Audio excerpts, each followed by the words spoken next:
هو ازاي النمر اللي قدامنا دلوقتي ده قدر لوحده انه يهجم على اكتر من 12 الف انسان في الهند وقتل منهم اكتر من 150 امرأة وطفل وعامل، لدرجة ان الناس هناك بقوا بيلبسوا طوق خشب طالع منه مسامير من كل اتجاه علشان ما يتعضوش من رقبتهم. الليوبرد او النمر المرقط هو حيوان سريع وقوي جدا، ومعروف عنه طبعا انه صياد واعر بالزاف، يعني بيقدر ينصب اجدعها كمين لاجعاصها فريسة ويقتلها وياكلها بألف هنا.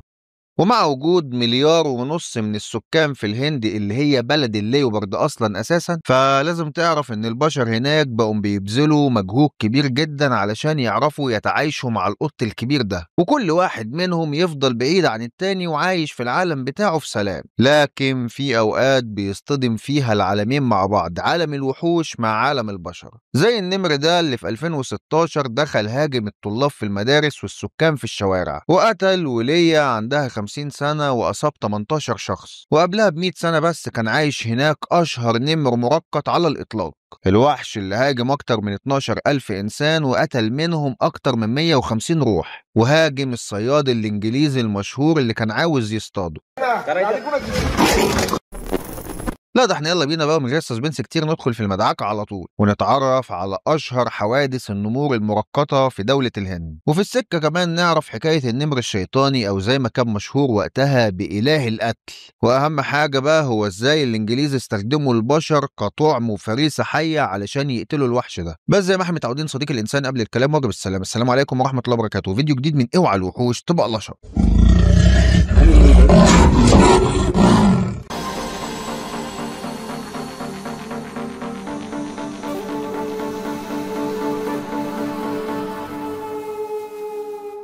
مع وصول عدد السكان في دولة الهند حاليا لمليار و463 مليون نسمة، مش هتبقى حاجة غريبة يعني لو قلتلك وشفنا مع بعض مواجهات بين النمور والسكان المحليين، ودي للأسف حقيقة بتحصل هناك من زمان جدا، والأنيل بقى إنها في السنين الأخيرة بقت بتحصل كتير لدرجة إن الناس اتعودت وتأقلمت عليها، وده بسبب إزالة الغابات والتوسع البشري والنمو السكاني، وده اللي بيسبب الهجمات البشعة والدموية هناك. النمور بقت بتهاجم البشر اللي اقتحموا أرضهم وسرقوا موطنهم وموائلهم وطفشوا فرائسهم، وللأسف أكتر ناس معرضين للخطر ده هم الأطفال وكبار السن والسيدات. ده حتى لما الناس بقوا بيقعدوا في بيوتهم النمور بقت بتروح لحد عندهم علشان ما يتعبوهمش، دول حتى كمان بقوا بيروحوا الأماكن محدش يتوقعها أبدا. أنا عاوزك تتخيل معايا كده ابنك وهو قاعد في المدرسة في أمان الله، وفجأة بقى بيلاقي ليوبرد بيتمشى قدامه وبيدور على حاجة يعبي بيها كرشه. في أواخر سنة 2016 في ولاية كارناتاكا في مدينة بنغالور في الهند الساعة 5:30 الصبح، حارس أمن في مدرسة هناك بيشوف في كاميرات المراقبة قطة برية كبيرة بتتمشى في الحوش بتاع المدرسة، ولحسن الحظ إن اليوم ده كان يوم الحد، يعني الطلاب كانوا واخدين أجازة. الحارس بسرعة جدا جري اتصل بالشرطة اللي وصلوا في وقتها، لكن النمر كان مشي، وقعدوا بقى يدوروا عليه كتير من الصبح بالليل بس ما لقوش أي أثر علشان يقفشوه، وكأن المعلم ده اتبخر من المنطقة كلها. النمر هرب ورجع للغابة، بس بعد يومين اتنين بس رجع من تاني ولنفس المكان. الناس لقوه واقف مستخبي ورا شجرة عند نفس المدرسة الساعة 3:30 العصر. سكان المنطقة هناك لما شافوه حاولوا انهم يمسكوه ويقتلوه علشان يحافظوا على أرواح عيالهم، بس بما ان سرعة المخلوق ده بتوصل ل 36 ميل في الساعة الواحدة فللأسف هو قدر انه يهرب منهم، لكن بقى قبل ما يمشي من المنطقة حلف طلاق 3 انه لازم يدور الضرب في رجالتها، وراح لافف جسمه وطلع يجري زي المجنون وهجم وقتل ولية عندها 50 سنة، وراح ناطط كمان على راجل كان سايق موتوسيكل وجرحه ومعوره وموقعه على الأرض.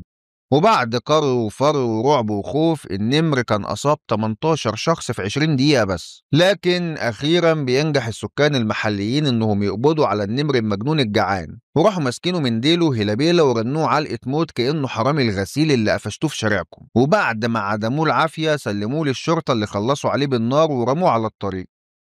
دلوقتي بقى وقبل ما نروح للحادثة الأهم والأشهر عاوزك توقف الفيديو حالا وتنزل تقولي في التعليقات النمر المرقط اللي قتل واتقتل كان جاني ولا ضحية وإيه أسبابك، عشان دلوقتي بقى هنغير اللي حصل ده كله بحاجات أبشع بكتير، وهاخدك في رحلة عبر الزمن هنرجع فيها من سنة 1875 لحد سنة 1912. في الفترة دي كانت النمور المؤقتة في الهند هايجة على الآخر، وقتلوا من الهنود أكتر من 14 ألف إنسان، والرقم ده بالمناسبة مش كبير، بالعكس ده مشكوك فيه، والأقرب إنه قابل للزيادة لأن مش كل القرى كانت بتبلغ عن حالات القتل اللي بتحصل فيها. المهم إن في الفترة دي بقى كان في نمر قاتل لوحده أكتر من 150 امرأة وطفل وعمال في منطقة هتتعرف بعد كده باسم ماديا براديش في أوائل القرن العشرين. في الوقت ده الهند كانت تحت الاحتلال البريطاني، والنمر كان خارب الدنيا على الآخر، بس كان خاربها مع الهنود الغلابة، قال يعني هم كانوا ناقصين قرف فوق قرف الإنجليز. النمر كان كل يوم بيقتل إنسان علشان يشرب من دمه ويستمتع بالذبح والقتل، لدرجة إنه بقى كابوس مرعب وتحول لأسطورة هناك. ومن كتر حالات القتل بقى طلع لأول مرة اختراع إن السكان يلفوا خشبة دائرية على رقبتهم، وفوق الخشبة دي طالع منها مجموعة من المسامير لبره من كل اتجاه علشان يحموا نفسهم من الهجمات، لأن زي ما احنا عارفين أول حاجة النمر بيهاجمها في أي فريسة هي العنق والرقبة والقصبة الهوائية. بس الوحش بتاعنا كان أذكى من كده بكتير، لأنه لما لقى إن السكان بيعملوا كده طور هو كمان من أسلوبه، وبقى بيهجم على الضحية من ظهرها وبطنها ويقتلها ويسحبها وياكلها. ومن كتر المجازر اللي عملها هناك وسمعته الزفت والقطران اللي كسبها في الوقت ده، الهنود والإنجليز مع بعض هيسموه باسم النمر الماكر الشيطاني أو إله القتل. الوحش كان بيخرج فجأة زي الصاروخ ويهجم من الرقبة أو البطن أو الظهر، ويقوم ساحب الضحية لجوه الأدغال ويقعد يقطع فيها فوق أي شجرة علشان ياكل على رواقة وعلى آخر مزاج. ضابط بريطاني كان مشهور بحبه للصيد والمطاردات. الضابط سمع عن النمر وخد الموضوع على صدره وقال انا اللي هخلص الناس من الوحش ده، عيب لما نبقى احنا الانجليز موجودين هنا وفي وحش غيرنا. وفعلا قعد يدور عليه لمدة 3 اسابيع من غير ما يلاقي اي خيوط توصله ليه، وكان خلاص قرب انه يشيل الموضوع من دماغه ويفكه منه، لحد ما في يوم بقى بيجيله عيل غبي او طيب ومسكين، وهنعرف ليه كمان دقيقة بالظبط. الواد راح للظابط وقال له انا سمعت انك بتدور على الوحش علشان تصطاده، النمر اللي انت بتدور عليه لسه قاتل اخويا حالا وبيسحله وبيجره على الطريق، وانا قدرت اهرب منه باعجوبه وجيت لك على طول علشان اقول لك على المكان اللي هو موجود فيه دلوقتي. الظابط فعلا سمع كلام الواد وخده ومشي وراه لحد ما وصله لجسم اخوه او اللي باقي منه.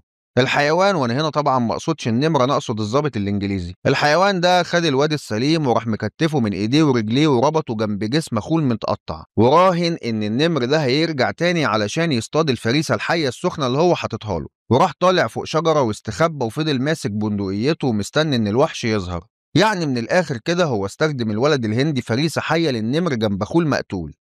الضابط فضل مستني لحد ما الليل ليل وما بقاش شايف اي حاجه، واول ما نزل من فوق الشجره ما لقاش الولد السليم وشاف اثار دم وجرجره على الارض. وللاسف كان النمر هنا قتل الطفل وسحبه جوه الغابه وخلاه يحصل اخوه من غير ما الضابط الحيوان ده يحس.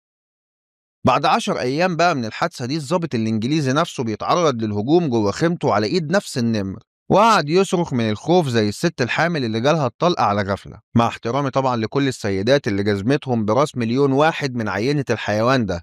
الصريخ اللي طلع من حنجرة الضابط خلى باقي العساكر ياخدوا بالهم ان الوحش موجود في المعسكر، ومن غير ما يفكروا راحوا فاتحين النار على النمر المجنون واصابوه بطلقة نارية في رجله الخلفية. ومع الاصابة دي كان المفروض ان النمر يتهد وينبط لحد ما يخف ويتعافى ويرجع يهجم من تاني، بس لان النمر ده ادمن اكل لحم البشر وما بقاش يخاف منهم فهو قرر يهجم للمرة الاخيرة ومن قبل ما يخف. وبعد يومين من ضربه بالنار فعلا بينزل للقرية علشان يهجم على راجل عجوز وفي عز النهار، قسما بالله منتهى البجاحة.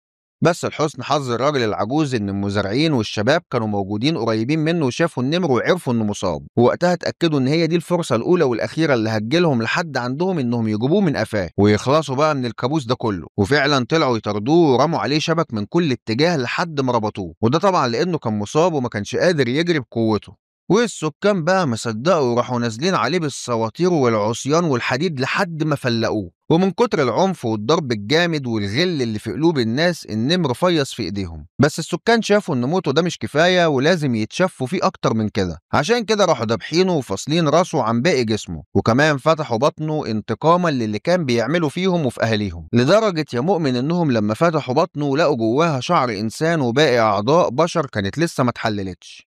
علشان ينزل الفصل الأخير من سلسلة النمر الشيطاني أو إله القتل، وتقف سلسلة الموت لحد هنا، بس تقف على إيد النمر ده بس، لأن للأسف ولحد تصوير الحلقة دي طول ما الهنود بيتسللوا للغابة وبيقتطعوا أجزاء منها لحسابهم، طول ما النمور المؤقتة هتفضل تتسلل للقرى السكنية وتاخد البشر فريسة بديلة ليهم. هيعملوا إيه يعني؟ ما هم مش لاقيين حاجة ياكلوها. وبكده يكون خلص فيديو النهارده من اوعى الوحوش تبقى لشق.